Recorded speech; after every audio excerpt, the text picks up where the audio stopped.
ఏమన్నా తినాలనిపిస్తుంది అక్క. సరేగా తమ్ముడు, అమ్మనేమైనా ఏమని అడుగుదామా? సరే, అమ్మనేమన్నా తినాలనిపిస్తుంది. అవునా, సరే అయితే ఇదిగో చాక్లెట్స్, గొడవ పడకుండా తినండి. మొన్న ఆడు నా దగ్గర 400 దుబ్బేసింది. ఇది చిత్రంగా దుబ్బేసి తీరాలి. అరే తమ్ముడు, మొన్నట్లా మనం బెట్ పెట్టుకుందామా? నేను ఒక క్వశ్చన్ అడుగుతా, దానికి నువ్వు ఆన్సర్ చెప్పినావు అనుకో నా చాక్లెట్ నీకు, అదే నువ్వు చెప్పలేదనుకో ఈ చాక్లెట్ నాకు వస్తుంది. సరే, ఇది మళ్ళీ క్వశ్చన్ పట్టుకొచ్చింది, ఎలాగో గెలిచేది నేను కదా. సరే క్వశ్చన్ అని చెప్పు. ఒకతను బైక్ మీద రైడ్కి వెళ్తున్నాడు. సడన్ గా పెద్ద వర్షం పడింది, అయినా వెంట్రుకు కూడా తడవలేదు. ఎలా? అయినా హెల్మెట్ పెట్టుకున్నాయేమో. హెల్మెట్ కాటాల మీద ఏ ప్రొడక్షన్ లేదు. అవునా?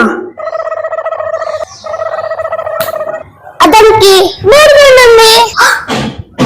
ఎలా చెప్పారా కరెక్ట్ ఆన్సర్? అట్లుంటా చాక్లెట్ తీసుకోరా, ఉడిపోయినా తీసుకో అని బక్ర వేసి చాక్లెట్ కొట్టేద్దాం అనుకుంటే నన్నే బక్ర వేసేసింది.